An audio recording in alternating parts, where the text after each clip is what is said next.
This is a video on culture powers, handling, and tools, which is a course I'm teaching at Keio this fall, in about a month from now. I'm going to cover some of the points of the course in videos, and I'm not sure, but I have an intuition that this is a remarkable course, and I've looked through 400 books on culture in the last year and a half, and so I really know what everybody else is writing and saying and researching, and there's just no approach like this on a theory basis and on a practice basis, individually and separately. There's two separate foundations of uniqueness to the approach that I have. I think there's a kind of common sense that I try to apply to research. I'm an outsider to being a professor and to doing research, and it took me years to find any topic worth my time to research the topic. And all the forces from the profession around me were to just pick some little fragmentary thing and make a paper out of it like everybody else does and get some data on it like everybody else does. And boy, that was not interesting. I was too old when I started all of this, and I didn't want to waste my life publishing stuff which people 100 years from now would be not interested in. And I just have a taste for home runs. I've already hit a couple of research home runs in my life, very early, and I did it with this intuition of not settling for easy compromises in professions. And so here it is for culture. Now, I'm trying in this course to get people to think professionally about culture. And I'm thinking about professors of culture, anthropologists and international business people and people who professionally research culture, that they need to learn how to think professionally about culture. So I'm being rather purist, rather strict, and rather historically long-term in my view of what it means to think professionally about culture. And what I'm not talking about is kissing up to some profession's current journal editors and getting a whole bunch of articles published so that you can be a Carnegie Mellon professor aping Tier 1 universities, which you lust for. So I'm not really into the monkey hierarchy professor game. That's not what I call thinking professionally. So I'm using the word thinking professionally in something that's a lot more professional than a profession usually is. Which is kind of confused, and I realize it's confused. I'm going to have to deal with that sometime. But I'm not going to deal with it tonight. So what do I mean? Number one, why do we study culture? Now, this has to be the starting point. I was in a job interview in Hong Kong a few weeks ago, and they asked me what would my approach be to studying social entrepreneurship. And I shocked them utterly by saying I would first have to determine whether your interest and my interest and the world's interest and students' interest in the topic of social entrepreneurship was merely a lust for money, and that there was no intellectual heft in the topic that deserved professorial interest in reality or research interest in reality. Perhaps it's simply a random fusing of MBA stuff and 1950s World Bank development stuff and some values stuff in a lust for money that big Silicon Valley founders are beginning to make available for benefiting the world purposes without products as they get older. And lusting for money is not an intellectually valid reason to have a field or a topic. And you know, the implication, and I wasn't hiding it, is that the only reason they were talking about hiring me for social entrepreneurship, and the only reason I was talking to them about doing it, and the only reason Stanford created their Social Innovation Center in 1971, which was pretty early, 30 years before Harvard, was because they were chasing some money by Silicon Valley founders. Money chasing is not a valid intellectual reason to create a new field of knowledge or study. There's some money here, let's chase it with some topics. That's sort of the professorial paradigm. Yeah, you can do that, but you lose the ability to do anything worthwhile in history. That's the cost.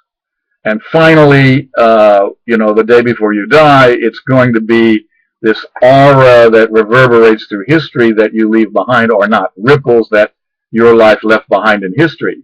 That's what you leave, and it's not going to be your kids. If they are that close to you, you ruin them. So they can't be your ripples, and it's not going to be any book that was popular during your time, because it's how many books that were popular 100 years ago have you read recently? Zero. But there are some things from 100 years ago, some ideas that reverberate. Marx, Darwin, and Freud and Nietzsche reverberate quite strongly and get read quite seriously. Those are serious idea ripples that still ripple in history. Why do we study culture? So there are a million answers to that, and I think very, very few of them are honest, and we study it because it has power. And mostly because it has power to disrupt things very, very badly and expensively. And in particular, it has a real talent for disrupting the most powerful, talented, highly educated elites of their societies. It humiliates them. It's people who in every other realm of life are wonderful and successful, and then a culture factor comes into play and makes a fool of them for 10 years in a row. Or takes their entire empire and makes it disappear in a year and a half of court cases. Culture has immense, costly power. The only reason anybody should or does research it is because it's powerful. Now that's the practiced answer. And if you study the books, and there's a whole section of books in my 4,000 favorite books list on the door of my room and on scribe.com, and in my 4,000 favorite books, there's one of the 450 topic areas is the unconscious, recent studies of how most of of the operations our brains are doing all the time are unconscious to us. And if you believe that, and you believe that culture is that a great deal of that unconscious stuff, then culture has power because all this conscious talking and planning and teaching and learning and internet and web and sites and posting and blogging and all that stuff is dealing with less than 1/10 or 1/100% of the actual thoughts going on in our minds every moment. And the other 99.99% of the thoughts and feelings going on in our minds are not available to consciousness and are not available to teaching and learning and websites and structuring and seminars and all that stuff. And so culture has power because it's coming from the 99.9% of how our minds operate that we ignore, because it's so convenient to just pretend that the 0.01% that we consciously are aware of is the whole show. And we make these enormous errors whenever we get overweening in that sense of thinking that the 0.01% of us that's consciously known to us is running the whole show. And that's when we make these giant, giant, costly errors. Number 2, selves, cultures, and high performances are exactly the same phenomena. Everything about a self that makes it a self means that is the same as everything about a culture that makes it a culture, which is the same as everything about a high performance that makes it a high performance. They are exactly identical things. And there are formal implications of that. It means a culture is a self, is a high performance. It means a self is a high performance, is a culture. It means a high performance is a culture, is a self. And there are informal implications of that. They are all three simply shared, heavily practiced routines. And so good and bad questions don't really make much sense. It depends on whether you like the routines in this collection or not. And each person, each self, each culture, each high performance is a different collection of routines. And so are they a good or bad collection of routines? It depends on the collection. The collections are quite unique. 6 billion of them at the moment in terms of selves. And there are practical implications. For example, when in Rome, do as the Romans do. This is commonly said for political purposes by various cultures to control outsiders and make them do things in the rules and ways which they don't know and you are a master of. So basically it's telling them to be slaves of you while they're in your geography. Is this literally true, that in Rome you should do as the Romans do? We have absolutely no evidence that this is true. And we have lots of evidence that it is never true. Most of the routines in Rome done by Romans don't have good outcomes, even that Romans like. Let's take, for example, when in Japan, do as the Japanese do. Okay, that means go bankrupt and then lose so much money that even your Taiwanese venture partner will not invest in you. This is the bankrupt company called Sharp Electronics. So when in Japan, do as the Japanese do. That's apparently what Sharp has been doing, Hayakawa Denki, for 100 years. And now they are disappearing from the face of the earth, and 40,000 people are losing their jobs. So if you want your 40,000 people to lose their jobs, you do the Japanese way in Japan, and you too can go bankrupt like Sharp, which is doing the Japanese way in Japan. So when in Japan, do the Japanese way. It works fine, except when it commits suicide and destroys the jobs of 40,000 people. And so on a logical basis, to say, when in Rome, do as the Romans do, is said only by ignorant fools and non-scientific people who are talking like 12-year-old amateurs. On a formal basis, no adult human being can say that. Because we have absolute proof that Japanese ways don't work in Japan all the time. We have absolute proof that Roman ways don't work in Rome all the time. We have absolute proof that American ways don't work very well in America all the time. So anybody who claims otherwise is using your naivete about culture, because you're an amateur, to let you be manipulated by their ways, which they haven't bothered to catalog and are not aware of all of. And but you can't do your ways, you have to do our ways. And our ways make a lot of profit for us, and they don't make quite so much profit for you as your ways do. And so you're being used when people are saying that. It's a dishonest statement. It's a statement of enslave yourself to me when you're in my territory. That's what it really means. That's the pragmatic meaning of the phrase. When in Rome, do as the Romans do. When in my territory, become a slave and make me rich, not you rich. That's all it means on an intellectual basis. So thinking professionally about culture is tough emotional work, because people have been lying about culture and hiding from themselves how they distort and use culture for generations. And a course like mine makes them aware that on a logical basis, these statements don't make sense. Hayakawa Denki has been operating the Japanese way in Japan for 100 years, and they are now disappearing, and 40,000 people are losing their jobs. And if you think that's good, you're not one of those 40,000. So by all means, never do the Japanese way in Japan, because you might go bankrupt too. Oh, but Hitachi's doing fine. Well, then do the Japanese way in Japan. But Sharp's doing the Japanese way is going bankrupt. Well, then don't do the Japanese. You see what I mean? It's to say that one way works here and one way doesn't work here is a 12-year-old boy's statement. It's not an adult way of thinking. It's an amateur, sloppy, and very typical of how people think about culture. And this course is about getting that kind of crap out of your head.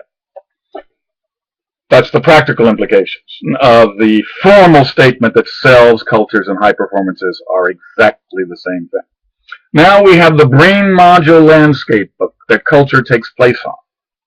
99.99% of what goes on in our minds every moment is not spoken, is not trained, learned, or studied, or on the web, and is unconscious.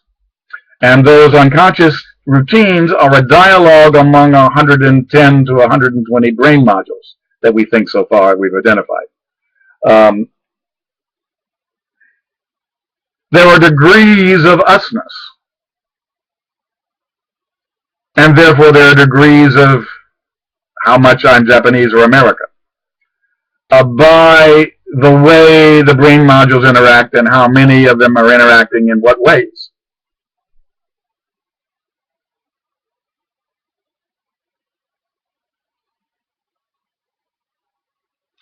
In particular, we have a fast emotional brain, which always works faster and sets the context for our slower conceptual conscious brain. And our fast emotional brain is unconscious to us in its way of operation. And so gestures, body languages, and emotional messages will filter in seconds through a room, and now the focused and attention of the conscious minds in the room, without anybody noticing that their attention has already had the focus narrowed. And then alternatives will not be considered, and things will not be noticed and not be discussed and not handled because of an emotional narrowing that's already taken place because of some message that went through the room. This is happening all the time. And so you have large groups of people who are sincerely dealing with some issue, not realizing that 8 other bigger issues they ignored because of an emotional context that entered the room invisibly, unconsciously. And only those really rare people who are utterly immune to crowd phenomena, actually those cool, remote artistic personalities that hang around the outside edge and don't ever really get involved in anything. When they were researched who became an artist 10 years later, it was these cool outside observers in groups, not the people who participated or who conformed, who hung around on the outside with watching but not getting involved. And then they are the ones who then can spot the group moving left, moving right, moving up, down, moving despair, moving toward hope, moving toward engagement, moving toward detachment or withdrawal. Emotionally, before their minds catch up and start doing that agenda that's already set emotionally for them. So culture takes place in this brain module thing where our fast emotive brain is always narrowing our focus so that we are never consciously aware of all the focal points we are not paying attention to because our emotional brains already moved us away from attending to them. What brain's natural selection wants us to have? This is Baron Cohen's 20 years of research in Britain, this brand new theory of mental illness, that mental illnesses are a spectrum from overly male brains to overly female brains and everything in between.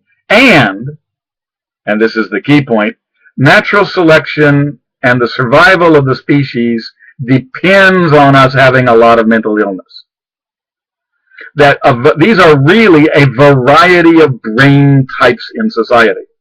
And in villages around the world 100 years ago, people had to deal with different types of brains on a daily basis, and each village learned routines of how to handle Joe, how to handle Susan, and how to handle Bill. And only when we had mass urban societies did these horrible institutionalizations, where people got horribly abused in institutions, where they didn't have personal relations with villagers who knew each other, sustaining their unusualness of mind. And this is a theory of this by Giddens, the British sociologist. It's called sequestration. That modern urban society institutionalized everything that's different. If you're a little bit different this way, you're a criminal and you're in prison. A little bit different that way, you're an old person, you're in a nursing home. You're a little bit different this person, you're a young, short person, you're in schools. Your mind is a little weird, you talk too loud, then you're a different person this way, you're in a mental hospital. And so anything that needs care is institutionalized. And it creates this illusion that normal people exist without variety, and they're all like each other, and that they don't need care. That's normal. And this creates a collapse in civilization because in reality there's a variety of people who are existing, and they all need care. And so modern urban societies collapse because they create this sequestration phenomena of institutionalizing differences so much that they create this illusion that people, ordinary people, don't have problems, don't need care, and they stop caring. And then the institutions turn to abuse because people forget that care is the 99% of each day's work content, taking care of each other. And this gross consumer individualism promoted by corporations accelerates this suicidal trend of sequestration. So cultures are in this brain module context, and in this natural selections wants a spectrum of mental illness as different brain types that are useful in different environments humans face. Natural selections, we will die as a race if we don't have this spectrum of different types of brains. Now you can have a little test on understanding this. I call it culture cones. Statements that people normally use as amateurs all the time, but turn out to be horribly, horribly wrong. And I'm going to now talk about some of the many provisos about culture. I'm not going to talk about them all because that's in the course, but this is one of the topics of the course. I want to give you a hint as to how I approach it. I call them the provisos of talking about culture professionally. The biggest proviso, and this is basic statistics, and God knows the top colleges of the world are absolutely incompetent at teaching basic statistics. So let me put it this way. The Japanese have a spectrum of behaviors in their population. It's a big country, 150 million people. And they have, on many different dimensions, you can talk about their distribution of behaviors and attitudes. You can say the spectrum from highly communal responses to things to highly individual responses to things. And there is a distribution of the Japanese 150 million people from highly individual responses to highly communal, or highly individual preferences to highly communal. Similarly, you can do that for Americans. The Americans have a different distribution along the highly individual, highly communal preferences. It gets very, very complicated. Every society can be broken down into 64 social processes: economic processes, decision-making processes, value-creating processes, social change processes. And when you break societies down, in each of those 64 social processes, sometimes the distribution looks like this, and sometimes the distribution looks like that for one society. So Americans sometimes distribute behaviors this way in the individual communal dimension, and sometimes in other social processes of their own society, they distribute those differently. Oh. But that's a very complicated proviso. That's not the one I want to work on right here. The one I want to work on right here is so basic and such a horrible, horrible error that we all make in our amateur talk about culture. And 99% of those 400 books are totally wrong on every page about this proviso. They're incompetent and dangerous because of that. So what is it? It simply says that on any dimension we choose, I chose individual communal, but we can choose closeness makes you more powerful with someone, or distance makes you more powerful with someone, or any of these other dimensions. There are 192 of them. On any of these 192 dimensions, the Japanese distribution of behaviors and the American distribution of behaviors overlap. Now, if you're smart, you've already gotten the joke. The distributions overlap. So much overlap that in the case of communal and individualism, more than 22% of Japanese act and react more individually to situations than the average American does. And more than 22% of the American population act and reacts more Japanesely to situations than the average Japanese does. Do you understand that? This is an essential part of the basic statistics of having behaviors that are not single points, but that are distributed with a wide range, and having the means different so that the average Japanese is more communal than the average American in one of those social processes. But the distributions are wide and they overlap so that 22% of the Americans react more Japanesely than the average Japanese does. And 20% of the Japanese react more Americanly than the average American does. This is literally statistically true. So for those of you that think that Japanese act Japanesely and not Americanly, you're a fool. And you're wrong. And your thinking is unprofessional. And you will make gross errors in culture management all of your life. You cannot be trusted in a cross-cultural team, cross-cultural supply chain, or enterprise. You are a danger to yourself and the world. And so these provisos are big, simple, important, logical foundations of being able to think professionally about culture. And almost none of us do that. And we all just commonly imagine that the Japanese are not a distribution, but they're a single point value of communal behavior. And the Americans are not a distribution, but they're a single point value. And then there's some wide gap between those point values. So you have 300 million Americans at this point value of behavior, and you have 150 million Japanese at this point value of behavior, and you have 3 inches on your graph of gap of nothing shared by them. That's their default image. That's the amateur image we all have in our brain. That's what our school system taught us. That's what our governments taught us, put in our head when it tried to sell itself to us in the public education system. That's what our Ministry of Education tried to sell us. And it is totally 100% mathematically ridiculous. It's a joke mathematically. If you know anything about what a mean is and what a distribution is, you can only laugh at an image of culture that's stupid. And then you go through every textbook in the United States of America for public schools, every textbook in Korea for schools, every textbook in Russia for schools, every textbook in Germany for schools, every textbook in Japan for schools, and every page of every textbook makes this mistake. So the amateur, sloppy way of thinking about culture is extremely prevalent.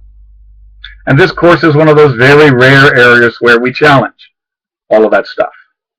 And we point out that there's not 300 million Americans at a point value in individualist behavior and 150 million Japanese at a point value. They are distributions. The distributions have different means, but the distributions substantially overlap so that 22% of the Americans react more Japanesely than the average Japanese, and 22% of the Japanese react more American than the average American, because the distributions overlap. It's simple mathematics. Got nothing to do with anthropology, got nothing to do with philosophy, got nothing to do with religion. It's simply, if you know basic statistics, this always has to be true. Now, 22% could be different, could be 18, could be 9, could be 40. And for different distributions and different social processes, you would find different overlaps. And that needs to be researched. So that's one of, what do I have here, 12 provisos. And, I could stop the whole course right there, because getting your mind around those provisos and this synonymy of cultures are selves are high performances. Just those two realms, the theoretical implications, the practice implications, and the informal implications of that synonymy, plus these provisos. Just dealing with that would move you more professionally than almost anybody you'll deal with in business or life the rest of your life. You will outthink them about culture the rest of your life if all you do is come to the first 4 weeks of my course and learn those distinctions and put them into practice in your own thinking and behavior. And learn, whenever you hear a violation of them in someone else's talk and reactions, mark that down as amateur, wrong, can't trust it. Amateur, wrong, can't trust it. Amateur, deluded, wrong, can't trust it. Amateur, wrong, deluded, dangerous to the self, dangerous to others. And we could do a little culture cones here, which I will in the course. Then we'll do a demonstration of bicycle and the chair. I'll deal with that later. And then this course is 10 tools for thinking professionally about culture. And they occur in pairs. Cultures are always used. They are never just there. They are used for purposes. Greedy purposes, power purposes, profit purposes. They are not neutral, just floating around nicely in the air. And the definitions of